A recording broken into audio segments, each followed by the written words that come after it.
amigo telespectador da rede de TV+, TV Arte HD, sejam muito bem-vindos a mais uma edição do nosso noticiário. Hoje, com uma edição especial, já antecipando as eleições de 2026. Portanto, sejam bem-vindos e nós vamos debater detalhes sobre o que virá pela frente a respeito da política nacional. E nada melhor do que ter a companhia aqui do nosso lado, Marcos Guedes, no qual a gente cumprimenta com bom dia, Marcos.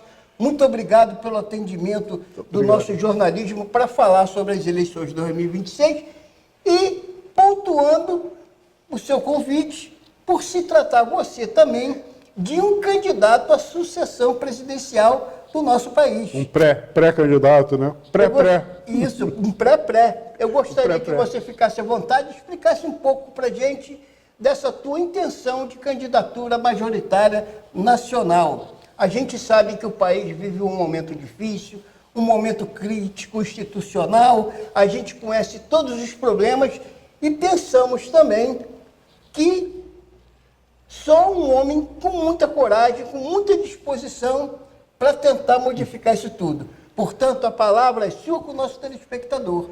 Como a gente muda tudo isso? Bom, a primeira pergunta que você fez, como é que eu me meti nisso? Em resumo, né? Isso. São coisas... Eu nunca tive interesse nenhum por qualquer processo eleitoral. Vou lá, voto, cumpro meu dever, acabou. E a vida inteira foi assim. Tive várias oportunidades de me lançar nesse meio. Meu pai foi governador, eu tive uma participação em 2 favelas na Maré, no Rio, que deu reportagem internacional, podia ter aparecido, nunca concedi uma entrevista, nunca procurei aparecer, chegava lá o repórter da Inglaterra, dos Estados Unidos, da Europa, ou podíamos, não, fala lá com o pessoal da favela, se eles gostarem de mim, eles vão falar bem, se não gostar, fala mal. Mas eu não vou dizer que eu sou bonzinho, que mamãe acha, não vai funcionar. Então, eu nunca me interessei por isso. E agora, por que eu me interessei? Bom, caramba, as coisas vão acontecendo, a gente perde o controle das coisas. Eu participei de um grupo que tem mais de 100 mil pessoas preocupadas com a situação política atual. Uma bagunça, está tudo complicado. E esse grupo veio de conversa mole. Por que você não? Por que você não? Outro. Tá, tudo bem, uma ideia, vocês são maravilhosos, mas não sou eu. Tá, tudo bem. Aí, de repente, como se nada houvesse, aparece um pastor, eu sou ecumênico, aparece um pastor, olha, eu tive uma revelação. Eu falei, caramba, eu estou ferrado. Aí aparece um padre, meu amigo há anos, me conheceu garotinho. Ô, Marco, você... Eu digo, caramba, para com isso. E no final, como se não, aparece uma mãe de santo. Eu falei, agora eu estou no panelão. E aí veio essas ideias, foram fluindo essas ideias malucas. E que ideias seriam essas? Te incentivando a todo mundo liderar um grupo? Não, incentivando a vir candidato à presidência para poder dar uma arrumada na casa. Essa era a conversa dos caras. Eu dizia assim, quem? Eu? Bom, se alguém está falando alguma coisa... A esse ponto você já tinha filiação partidária?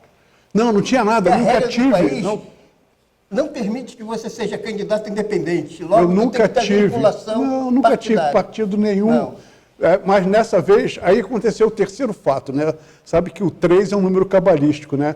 Foi o pessoal do grupo, foram aqueles pastores, aquele povo, e aí faltava uma perna do trio. E a perna surgiu num momento muito interessante. Desde acordar às 3 da manhã com esse troço na cabeça. Falei, caramba, eu fui pesquisar 3 horas da manhã, acorda quem? Isso é coisa dos anjos. Um papo desse, eu falei, caramba, deixa eu começar a assuntar isso com uma certa... vão ver realmente o que é que está rolando. Bom, aí bateu, acho que eu falei, vou fazer uma pré-pré, vou ver, mas eu, como você falou sabiamente, eu tinha que ter um partido. Aí me filiei num partido. E qual seria hoje o partido? O PRD, partido PRD. O PRD é uma função de vários partidos que já estão homologados de renovação democrática.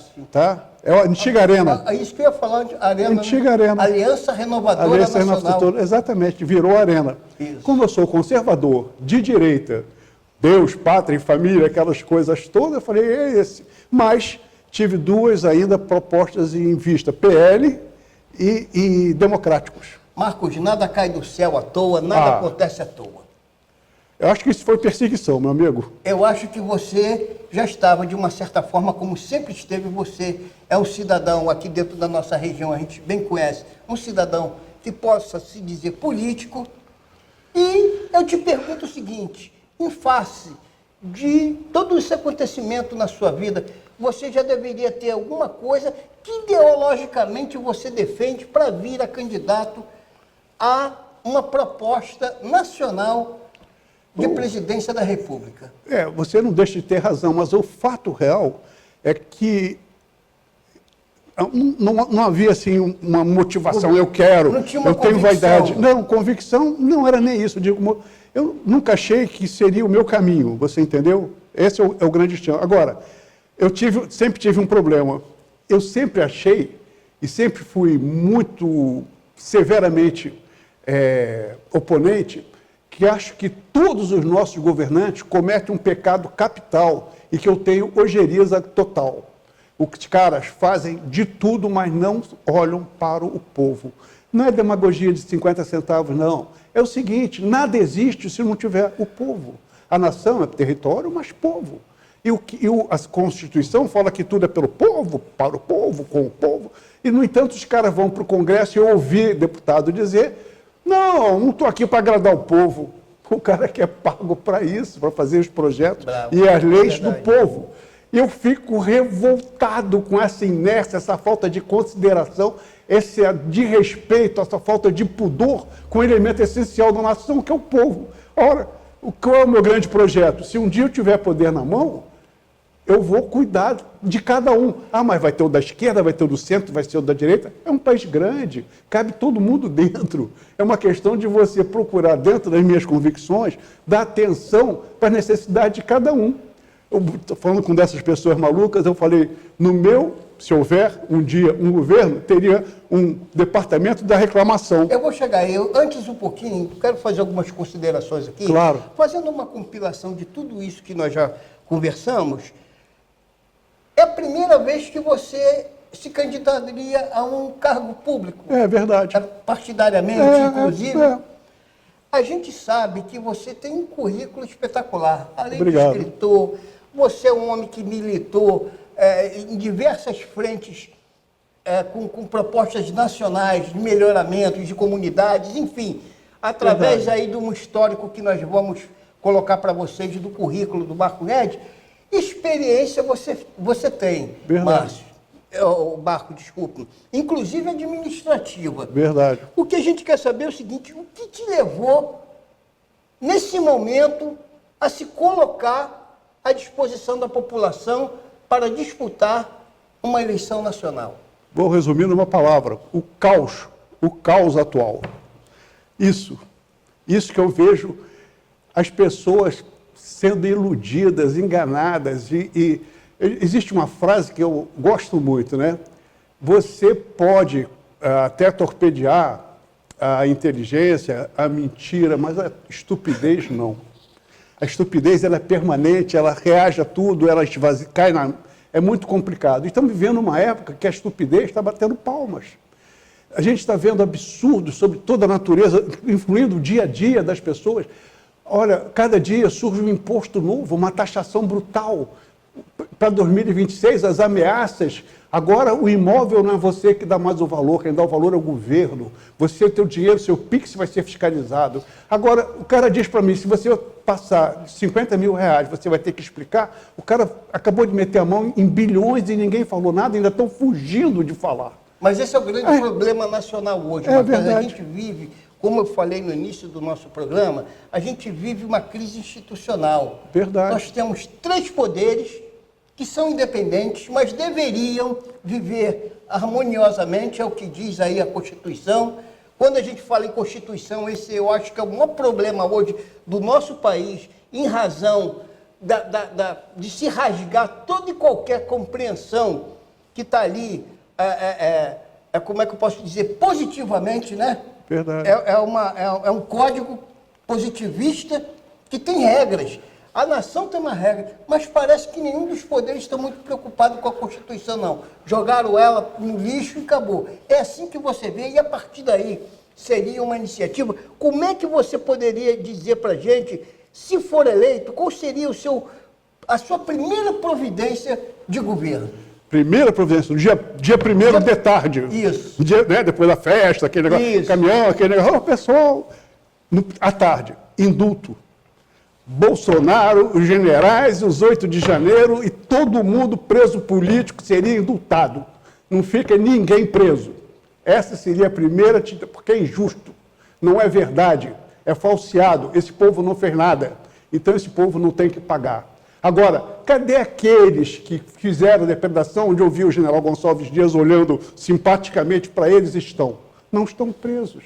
Então, no primeiro dia, solta os políticos e prende os bandidos. Não seria uma forma, então, de dar continuidade à crise institucional no país, já que você estaria contrariando de imediato o Supremo Tribunal Federal, aquele que é, além de tudo, a supremacia da elite nacional? Permissão para rir? É uma pergunta. Bom, quem é que fez o primeiro rasgo da folha da Constituição nesse período? Primeiro rasgo, Dilma. Foi impeachada e dizia lá no papel, magno, 8 anos inelegível. Aí o guardião da Constituição que você falou, tirou aquela folha e jogou fora e falou, não vai ficar inelegível. E a partir daí, vocês vão ver um absurdo. Uma Constituição que nasceu absurda, por ter 241 artigos, já tem 140 emendas. Ora, se ela tem 140 emendas, ela não existe mais. Ela não existe mais. Então, se você perguntar o que eu Você faço... convocaria uma nova Constituição no país? Você me interrompeu bruscamente, eu ia falar exatamente isso. No dia seguinte, eu falei do dia 1º, né? Sim. E no dia 2? Já temos pré-elaborado uma nova Constituição, que seria convocada uma Assembleia Nacional Constituinte. Por que tem que ser feito isso? Porque as leis estão todas violadas, todas elas estão totalmente emendadas. Fora. Exato, exatamente. Então, seria uma Assembleia. E nós temos uma Constituição relativamente pronta a ser submetida à apreciação do Congresso, etc. e tal, com 32 artigos apenas. Mas, Marcos, nós temos uma Constituição. Não temos. Temos uma. Não, mas não ela, temos. De uma certa forma, capenga ou não, emendada ou não, existe uma Constituição, só que ela é rasgada, ninguém respeita essa Constituição. Então não temos. Se você tem e não respeita, não tem. Você tem um carro que não funciona, você tem um carro? Não, não tem um carro. Então você não tem um carro. Então nós não temos uma Constituição. Não temos uma Constituição. Daí. Então tá certo. Então você já matou 2 dias de governo, Jorge. Eu posso ficar aposentado. Você já tem 2 dias. E você fala, então, que sua imediata providência é essa, tendo e acreditando, fé, que isso já seria, vamos dizer aí, uma medida que tornaria já viável outras possibilidades de organização nacional, da ordem. E quais seriam essas medidas posteriores? Meu povo, olha só. Está organizado constitucionalmente, não é isso? Sentou na presidência, a caneta está na mão.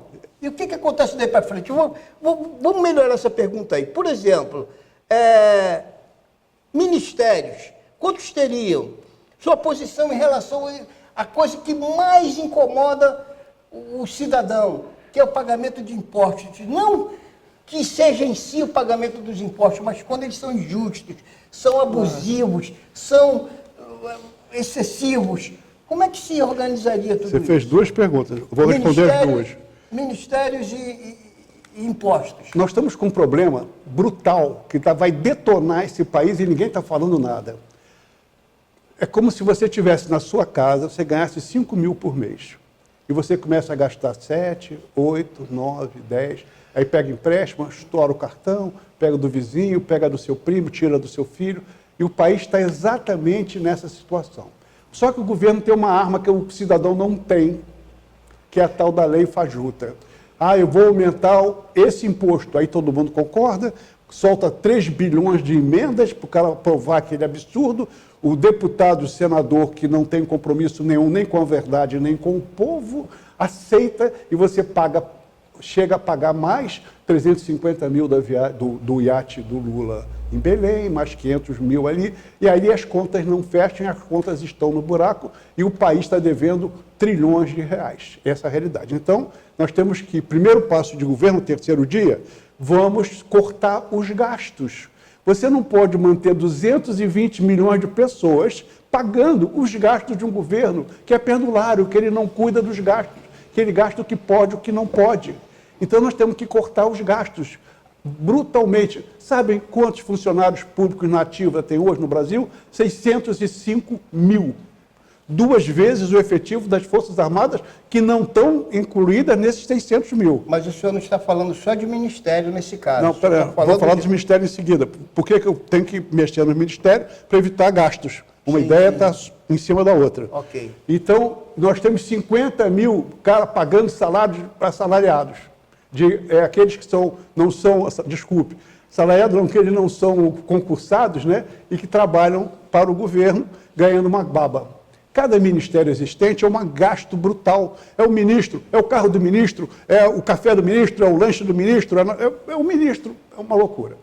Então, se um dia essa coisa acontecer, teremos 4 ministérios.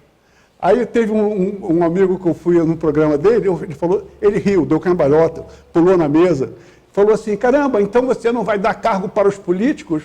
Eu falei, eu não entendi a sua pergunta. Eu sou meio burro às vezes. Seria uma pergunta minha também, eu seria meio burro de perguntar. Porque ele perguntar o seguinte, como é que o senhor chegaria sem poder, sem uma negociação, uma conciliação com os demais pares que o levariam até lá? Não, eu não tenho pares nenhum, em primeiro lugar. Não tem par? Não tenho par. O que eu tenho é uma legitimidade de um voto, que alguém ocasionalmente colocou, e eu tenho que fazer as coisas em prol de todos. Então, eu não quero par nenhum.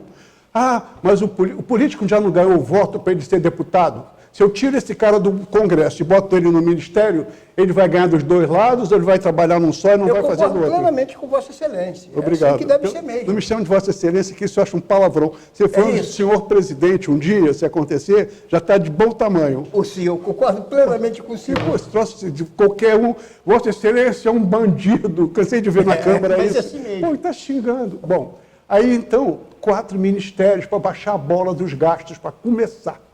Aí o cidadão perguntou para mim, que ministérios seriam? Né? É claro. Já que o senhor vai diminuir, quantos teria? Agora tem 40. Isso. Como é que vai virar 4? Muito fácil. Vamos ver o que é que vocês acham. Porque no meu futuro, se existir, não tiver, eu vou fazer muita enquete. Eu quero saber o que é que o povo pensa. O que é que vocês acham? Olha só. Ministério do Interior. Interior. Vou chegar lá. Do Exterior. Ministério da Guerra. Eu acho que o Ministério da Defesa meio fraco. Ministério da Guerra. E falta o Ministério da Fazenda, onde vai entrar o dinheirinho. Não é isso? 4 ministérios. Aí o meu amigo perguntou assim, isto é um absurdo. Como eu não discordo com ninguém, porque cada um tem o direito à sua coisa, vamos falar do Ministério do Interior, né? Olha aqui, por que eu tenho que ter o Ministério da Energia e uma Agência Nacional de Energia? Por que eu tenho que ter Ministério da Saúde? Por que eu tenho Ministério da Previdência? Por que eu não posso ter um Ministério do Interior e departamentos que são bem mais baratos? Verdade. E as subdivisões dos departamentos seriam secretarias. Então, o senhor é secretário de Energia Elétrica, o senhor é secretário das Águas, o senhor é secretário disso, o senhor é secretário de Segurança. Do departamento de Segurança vai ter o secretário de Polícia, de Polícia Federal, de Polícia... O senhor acredita que com isso teria uma desoneração desses encargos trabalhistas? Brutal, porque acabou de falar um problema. 600 mil funcionários hoje é 600 mil aposentados amanhã, com mais novos 600 mil. E antes que, porque esse saco de botar dinheiro não termina. Porque você gasta, passa. Não, isso tem que ter um corte drástico, dramático, baixar a bola para poder... Outra coisa, tem que se ter cuidado, não adianta dizer que tem 600 mil pagando mal, ou pagando mal uns, pagando bem os outros. A coisa tem que ser justa, equilibrada e pensar em todos. É bom quando todo mundo está bem.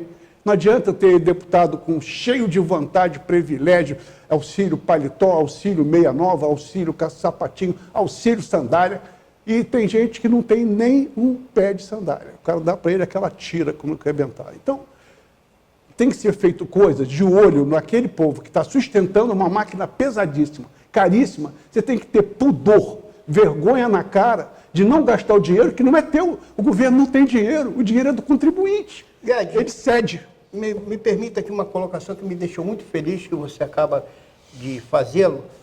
Aí eu vou reverberar perguntando o seguinte: você falou que na escolha dos ministérios faria até uma consulta à população. Isso seria uma proposta de governo participativo com a população? Na minha opinião, eu acho o seguinte: se aquelas pessoas que deram seu voto para você tem que ser respeitado, e os outros também que não deram, porque tem o direito da liberdade, da livre escolha. Então, por exemplo, vamos falar de armamento. Vou te contar um exemplo clássico. Pessoal, vocês querem todos ter um porte, vocês querem ter arma em casa?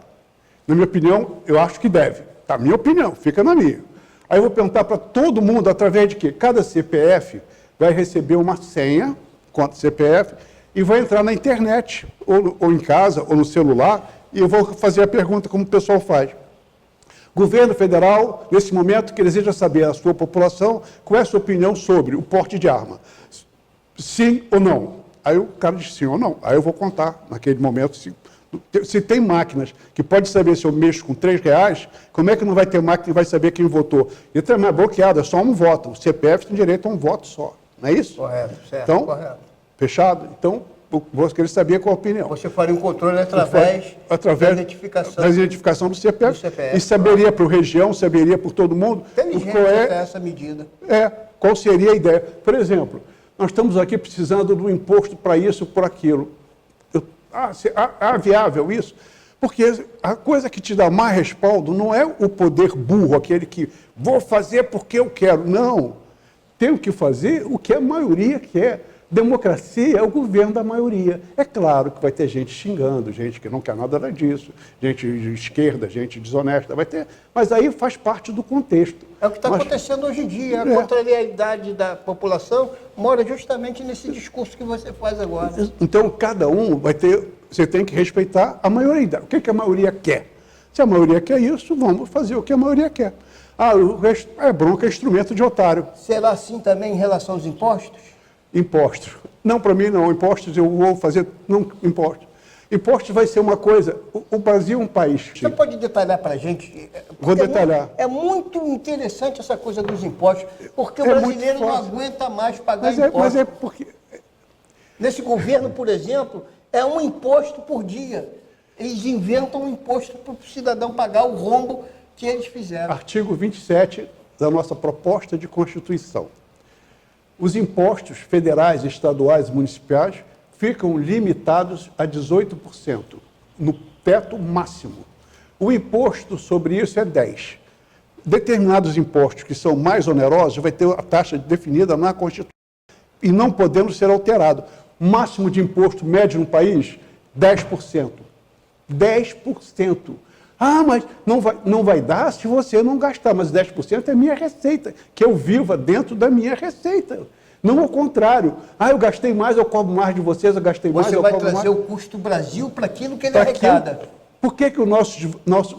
Exato. E não só isso, o arrecadar, ele tem que sobrar dinheiro para investir, não é só arrecadar e pagar. Correto, ele tem que investir, tem que saúde, educação, comida... É o custo Brasil. É custo Brasil. Mas tem que ser só para isso. Eu não posso me dar o luxo de manter a máquina administrativa de 600 mil pessoas torrando 1/3 do orçamento nacional em pagamento de pessoal e custeio, como acontece atualmente. Então, são absurdos que estão sendo vivenciados e que o povo... Porque a coisa é tão burra que na hora que você enche uma pessoa de imposto, ela não vai comprar o que precisa, não vai produzir a fábrica. Eu quero comprar lápis, mas eu só quero comprar 10, mas vou comprar 3. Gera insatisfação. Aí não compra, não produz, não tem emprego, não tem imposto. Quanto mais baixo o imposto, mais arrecadação. E depois tem o seguinte, o imposto baixo vai acabar com uma prática. Ele é um imposto tão baixo, tão razoável, que vai acabar com a sonegação e a corrupção, que nós passamos metade do tempo bolando como vamos sair do imposto, como vamos sonegar o imposto, como vamos não pagar aquele absurdo que quer. Agora é descontado na fonte. Você vai na maquininha, você paga um pão, já sai um imposto para o governo estadual, que, por sua vez, faz as mesmas falcatruas que o federal, que o municipal faz as mesmas coisas que o estadual. Então, nós temos 3 órgãos, nós mantemos 3 estruturas pesadas à custa de impostos pesados. Para a gente já sair para uma outra linha de argumentação, Marcos, eu queria definir com essa aí o seguinte: toda essa colocação que você fez, ela se parece, eu não estou afirmando que seja, mas se parece, vamos dizer assim, a proposta de uma administração liberalista, liberal? Bom, nessa Constituição está registrada a existência de 2 partidos só. Eu não tenho que dar 10 bilhões para um partido, eleger caras para o partido dele, isso é dinheiro do povo. O dinheiro do partido, o dinheiro da eleição, não tem isso. Vai ser assim. Conservadores e liberais. 2 partidos só. Aí, quem é conservador, quer terno e gravata. O liberal, quer bermuda, regata e chinelão. Maravilha, respeita as 2 opiniões. Vote nos seus candidatos. O seu candidato vai baratear o preço do chinelão, camiseta grátis, maravilha. E o outro vai gravatas importadas. Não interessa. O fato é 2 partidos.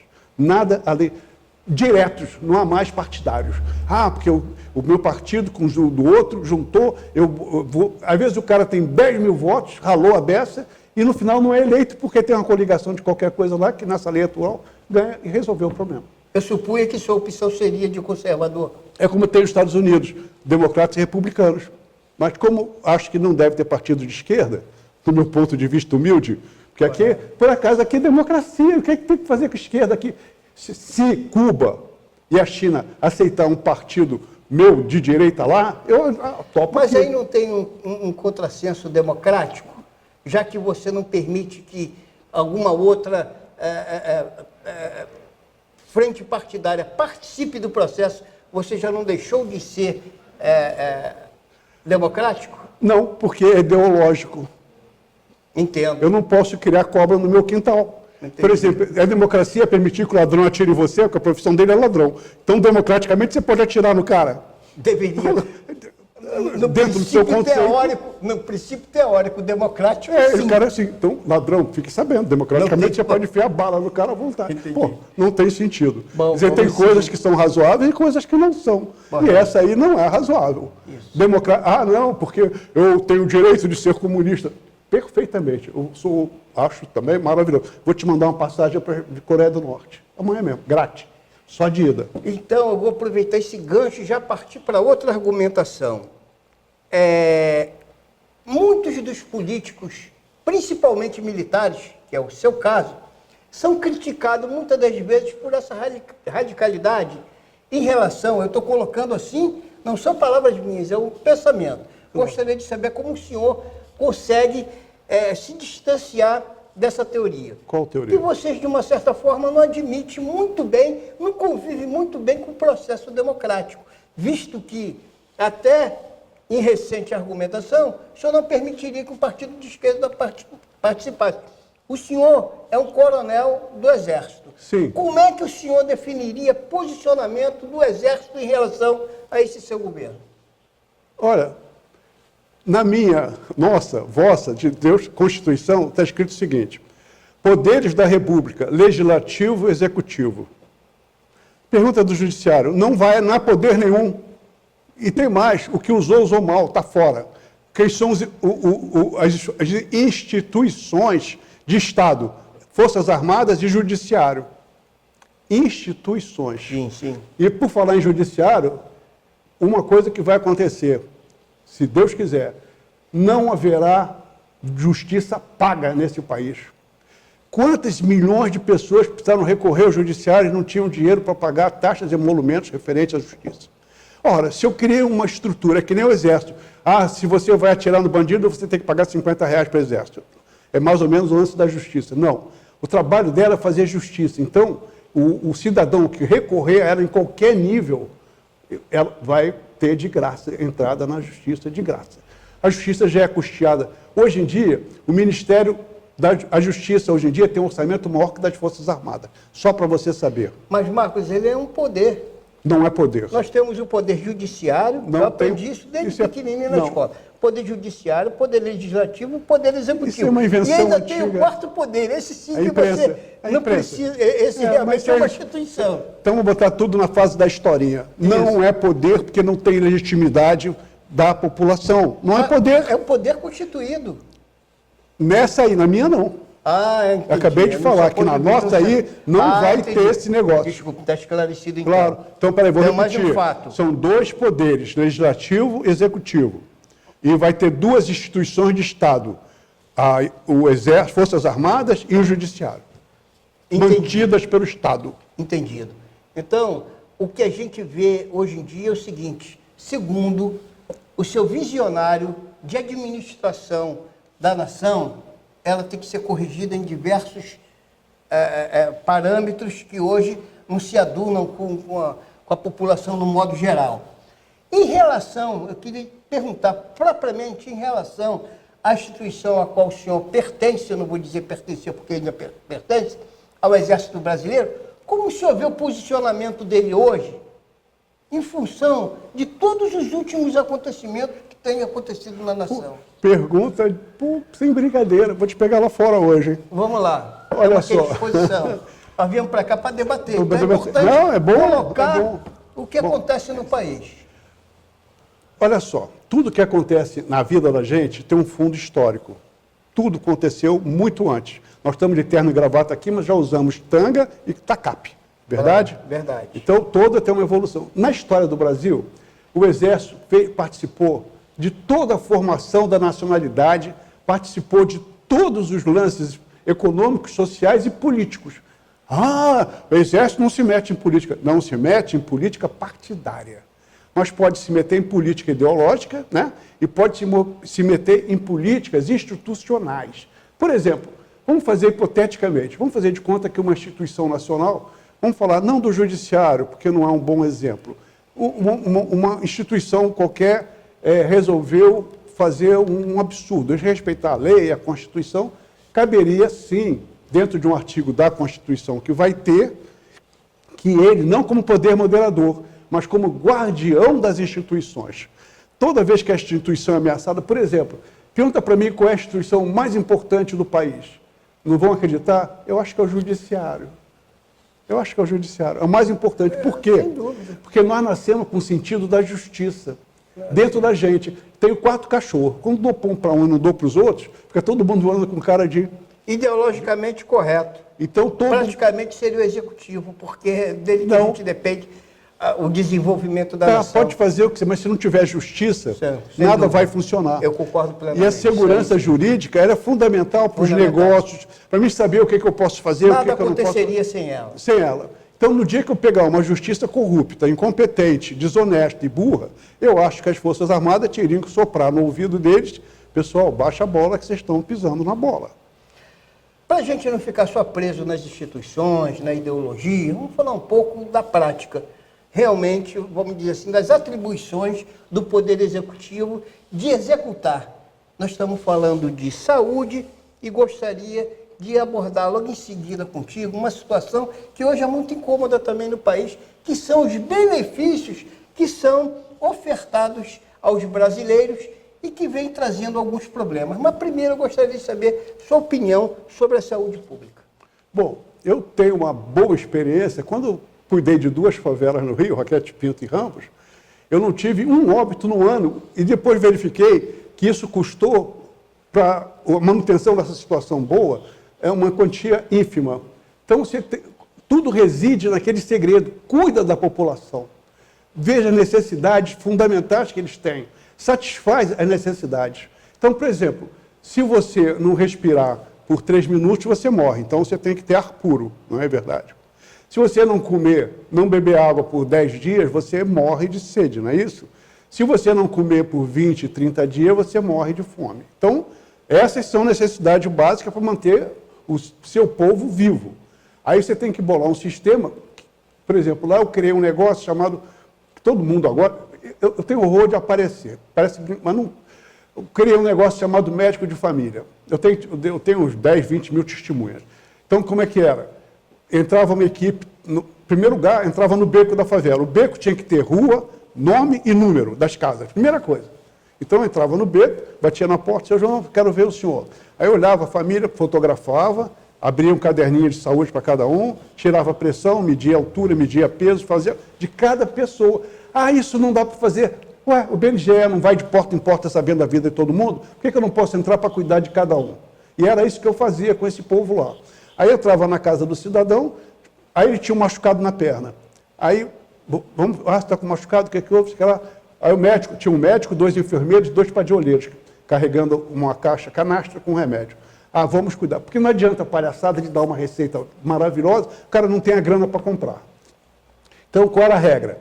Você faz assim, você olha, dá o diagnóstico, cuida, dá o remédio, bota o remédio e ensina a usar. E daqui a 4 dias passa lá para ver se o bichão fez. Se não fez, dá cascudo nele. Então, você tem que cuidar como pai e mãe cuida de cada um. Funciona e funcionou exatamente assim. Na visão macro de saúde, nesse nosso projeto, diz o seguinte: os municípios não vão receber dinheiro federal nenhum e vão ficar por conta das consultas médicas. Os hospitais seriam de consultas. É mais barato, paga o médico, o cara vai lá. O Estado ficaria responsável pelas emergências. E a federação ficaria responsável pela alta complexidade, grandes operações, etc. Então, se o camarada quer uma consulta médica, estou com uma dor aqui, vai para uma consulta... Mas essa centralização não dificulta mais? Descentralização. Por que não? O governo manda dinheiro para o Estado, manda para o município, o Estado manda para o município e nada funciona. E nada funciona, essa é a realidade.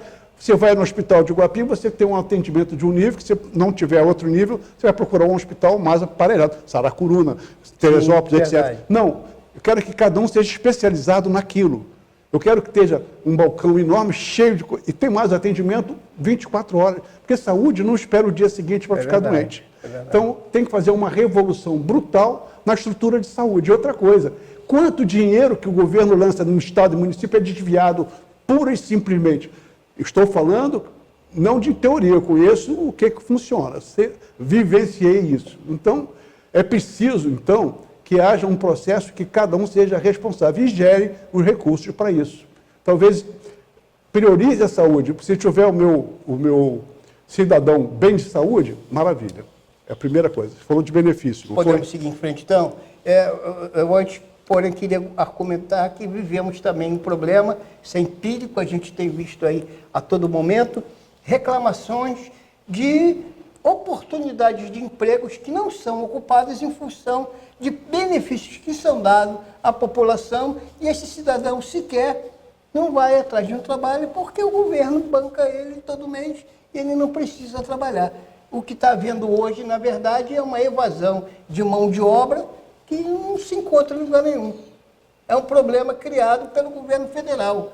Isso aí continuaria? Os benefícios continuam? O senhor é contra ou a favor a extensão de benefícios à população? Bom, nessa nossa pequena Constituição está escrito o seguinte: todos aqueles que são apoiados por algum tipo de benefício não podem votar. Porque senão o benefício se torna palco eleitoral, como acontece. O senhor diz nessa sua nova Constituição, a proposição proposição de nova... Ok. Está previsto lá. Não é aposentadoria que é direito seu, nada disso, mas digo benefícios desse que você está falando.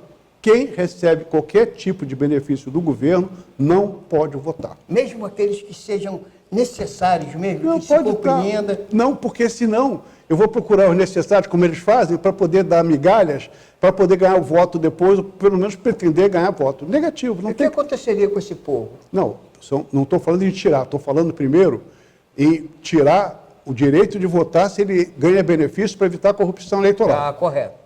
É o primeiro fato. É uma medida inteligente. É o primeiro fato. Não tem cabresto, é voto sem cabresto. Voto sem cabresto. Posso ajudar todo mundo, mas não quero voto seu. Tá? Então, o primeiro papo. Avante. A segunda posição é contra a legalidade dos benefícios. O que é legalidade? Eu tenho um casal de caseiro. Eu pago muito bem a eles. Todos têm benefícios. A fiscalização dos benefícios é zero. Todo mundo, hoje, eu conheço dezenas de pessoas. E tem cara que acumula. Um caseiro meu está grávida outra vez. Não, mas eu vou ganhar o benefício da escola, vou ganhar o benefício do Vale Gás, vou ganhar o benefício daquele. Aí faz as contas, 1.760 de benefícios. 1.760 de benefícios. Aí o cara está trabalhando somente porque ele quer comprar um carro novo, quer comprar uma casa. Mas isso não é justo, porque o dinheiro que o governo tem está jogando fora bilhões de reais por pessoas. Por que não pega quem precisa realmente e faz uma assistência social de valor real? É como os aposentados. Não adianta enganar o cara com salário mínimo, que você vai matar o idoso. Não vai dar, não vai dar. Se vai fazer, faz bem feito. Vamos dar um dinheiro que seja bom, que o cara, mas assim, com um prazo fixo para o cara não se encostar no benefício. Prazo fixo. Vou te dar benefício por 6 meses, negão. A partir daí, corre atrás. Ou então, você quer benefício, quer ter mais? Então você vai prestar serviços à União, ou ao Estado, Na ou filosofia chinesa, a sua proposta, ensine um homem a pescar e matará sua fome para sempre?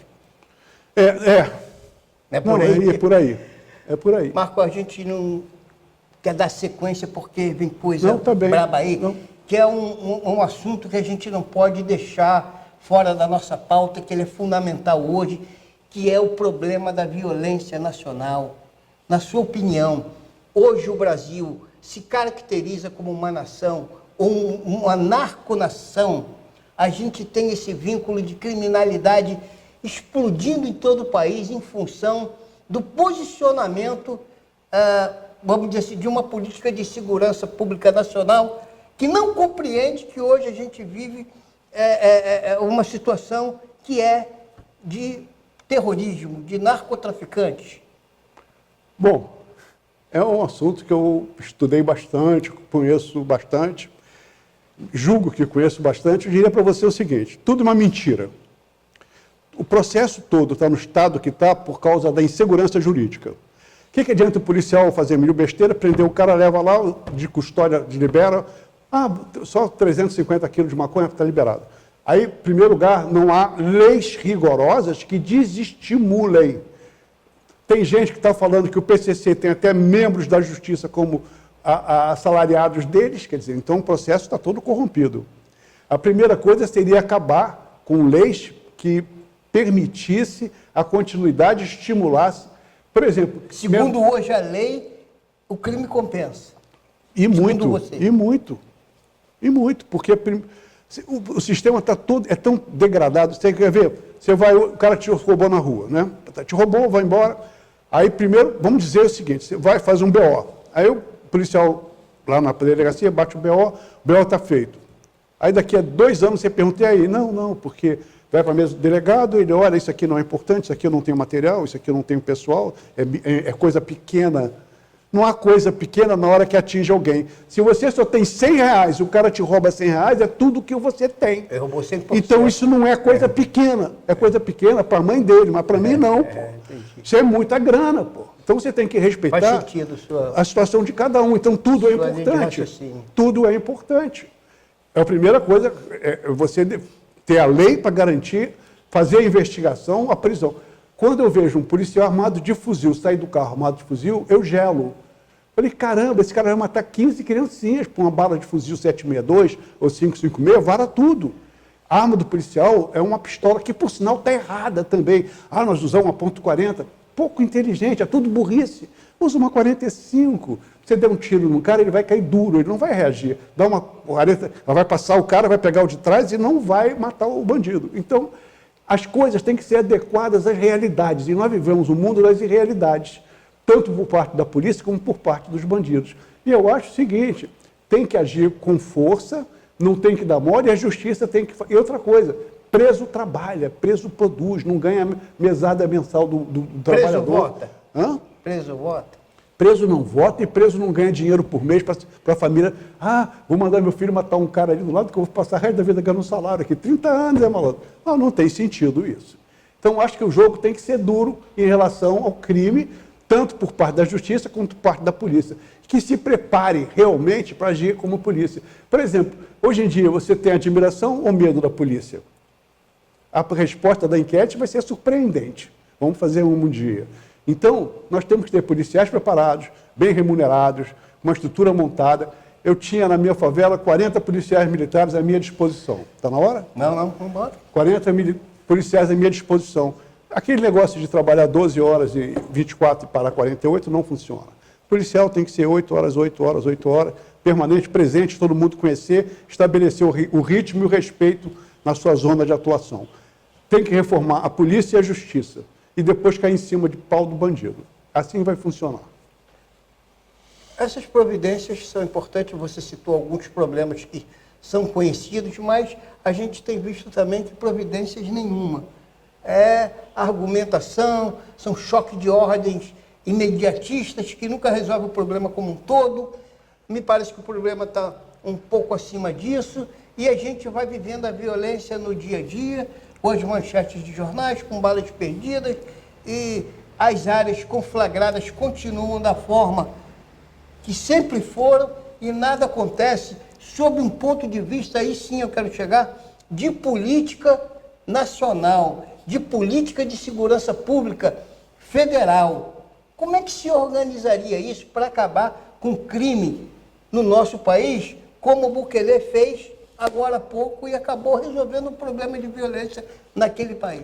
Ele conseguiu as leis que queria para poder fazer, Primeira providência. a estrutura que ele queria e a preparação da polícia e do sistema carcerário dele, que foi o cão chupando manga. Está resolvido. Mas aqui, por exemplo, veja só, a situação é de alguma complexidade. Quando o Cláudio Castro fez essa mega operação lá, matou todo mundo, fez aquela beira, todo mundo bateu palma, eu fiz uma pergunta. Você fez uma bela operação no varejo. Varejo. É o cara que vende em 10 bocas de fumo, das 7 às 2 da manhã, cocaína, o branco e maconha, o preto, para quem quiser. Agora, quem pegou $1 milhão foi lá na fronteira com a Bolívia, comprou a pasta ou comprou a cocaína, botou embaixo de caminhão de madeira, de preferência, com bastante cheiro para os cachorros não sentirem na viagem, trouxeram essa coisa para cá, desovaram aqui, um comerciante, um grandão, tudo que eu estou contando é fato. Um cara importante de comércio e indústria guarda na casa dele ou na loja dele e distribui para a favela. O $1 que o cara, $1 milhão que o cara levou para comprar lá, vai virar 10 milhões em 30 dias, que o ciclo da droga termina em 30 dias. Tem que estar tudo pago para iniciar um novo ciclo. Por que nunca perseguiram o comerciante que guarda na loja dele e o cara que financiou para buscar $1 milhão lá de cocaína? Quantos desses foram presos? Nenhum. O atacado? O atacado. Agora, e o varejo? Eu vi nas minhas favelas ao lado, eu prendi 37, 17 feridos, 37 na hora da operação que eu tirei os caras, extraí. O lance é que se eu não fico lá, não faço a minha permanência lá durante mais de um ano, no dia seguinte tinha todo mundo de volta na substituição. Porque tem vaga, tem gente querendo cobrir aquela vaga, é muita grana que rola. Então, você tira o traficante, tem 12 esperando. Eu sou gerente do branco. Bum, morreu. Tem 3 gerentes do branco, prontinho para entrar ali. Você faria uma política de ocupação desses espaços, trazendo benefícios para essa população e tomando conta realmente dessas comunidades? O governo federal agiria dessa forma? A política pública... Numa mentalidade de ocupação? A política pública é uma questão estadual. Ainda é. Sim. Na nossa... Não sei na sua nova Constituição. Na nossa Constituição vai ser diferente. Vai ser municipal, estadual e federal.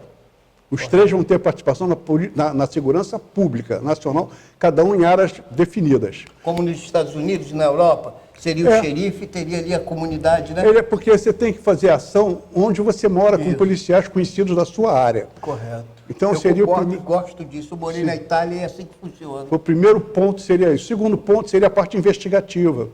O policial prende, determina e pede, manda para uma polícia que seria estadual, e que, em casos que seja transnacional, no caso do tóxico, entraria, então, uma polícia que eu chamaria de Força Nacional Legal, não essa ilegal que tenha por aí, que não está na Constituição, inclusive. Então, teria um sistema para resolver o problema. E quanto ao que você falou, eu defino essas ações policiais de qualquer natureza como enxugação de gelo. Gelo, você enxuga o gelo aqui, está escorrendo embaixo, está escorrendo embaixo. Porque não há continuidade, você tem que ter permanência na área. Aí o Mariano leu o livrinho que o cara escreveu sobre a minha operação, vou fazer o PP. Fez o PP, deu no que deu. O policial, em 2 meses lá, já estava negociando com os bandidos. Bandido, pode entrar o PP agora. Verdade ou mentira? Verdade, é. Pode entrar o PP. Sai agora o PP. PP não vê nada. E acabou virando o que virou, não deu em nada, gastou-se uma fortuna e não resolveu nada, queimou, ainda virou um monte de corrupção, e não mudou absolutamente nada. Criou, de certa forma, a milícia.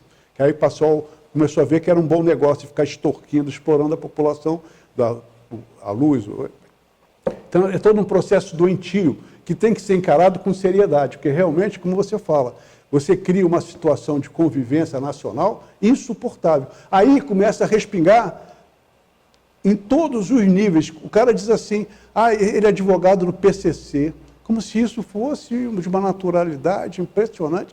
Quem é esse cara? O que ele está defendendo? Tá, advogado tem que defender, todo mundo tem que ter defender, mas o cara já está envolvido no processo. É muito complicado. Dá para resolver? Dá.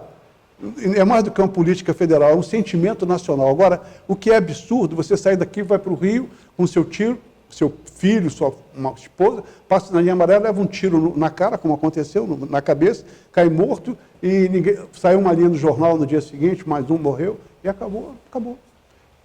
Aí entra o processo que eu falei no primeiro momento aqui. Se você é governante, você não cuida do seu povo, você não é governante. É quando você não cuida da sua casa, vem alguém e cuida. Márcio, nós estamos chegando ao finalzinho do nosso programa. Te agradecer antecipadamente pela sua atenção aqui com a nossa emissora e poder debater abertamente aqui numa TV democrática os problemas do nosso país, as possíveis soluções que através delas possam nos atingir. Eu espero que as suas ideias, muitas delas eu compartilho, outras minimamente não. Que bom. Mas a gente sempre analisa... Democracia. Democracia. E quando a gente faz a escolha também pelo todo, não pela parte. É lógico. Né? Não pelo mínimo. É pela parte, pela maioria. Pela maioria. E eu confesso que diante das suas colocações aqui, explanações, eu muito me identifiquei com a maioria. Logo, eu espero que outros participantes que possam ver o nosso programa tenham essa mesma opinião. Espero. Mas democraticamente que cada um tenha a sua e que seja respeitada acima de tudo. Eu quero te entrevistar da próxima vez para saber o que é que você discordou. Não, minimamente dessa coisa, eu posso até antecipar para você, que é dessa questão, eu sou muito constitucionalista. Eu tenho essa visão e acho que ela é embasada dentro de uma ideologia, dentro de um processo democrático em que a gente não pode tolir nada de forma alguma. Tem que ser liberal a ponto de se tolerar tudo. E se colocar regras para impedir abusos e excessos. Porque a gente hoje está vendo, por exemplo, uma situação na contramão de tudo que eu aprendi na minha vida, seja no jornalismo, seja no curso de Direito, seja no curso de Letras. Ideologicamente, está tudo aí acontecendo e acontecendo mesmo, de fato. É verdade. E ninguém faz nada, o que nos causa essa coisa que machuca a gente, que agride a gente. Então, veja bem, o que adianta nós termos uma Constituição, nós temos regras e não são obedecidas. O próprio guardião de quem deveria cuidar das regras, né? O guardião da Constituição, da Magna Lex, é o primeiro a rasgá-la, transgredindo tudo que são regras que a nação coloca à disposição da população e ninguém está nem aí. Nem o militar está aí, o Exército, nem o Congresso Nacional, nem o Presidente da República. Nem a Justiça. Desculpa, meu desabafo, mas é esse. Esse aí. Por isso eu concordei em muita coisa contigo, só esse aspecto que eu acho que é da democracia. A democracia, o governo do povo para o povo e pelo povo, ele tem que estar aberto a todos e a todas as condições climáticas.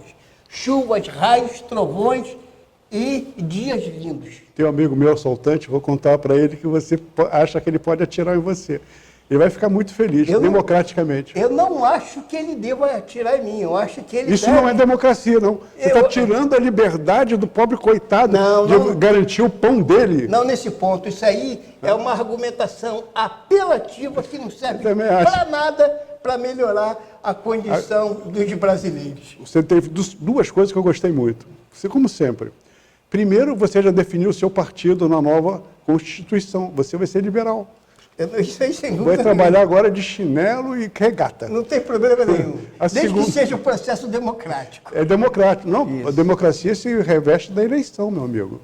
Isso aí é... Você não pode nem reclamar, porque foi eleito... Porque eu gosto desse processo e fiquei muito feliz quando você colocou a sua nova Constituição sobre um processo mais democrático possível, claro, que é a da participação coletiva Quero ouvir nas todo decisões mundo, e implementações de políticas governamentais. Quero ouvir todo mundo, com certeza. Agora, veja só, há uma diferença de você permitir uma democracia ampla, total, belíssima, e não cercear os atentados contra ela. Não foi o que eu aceito.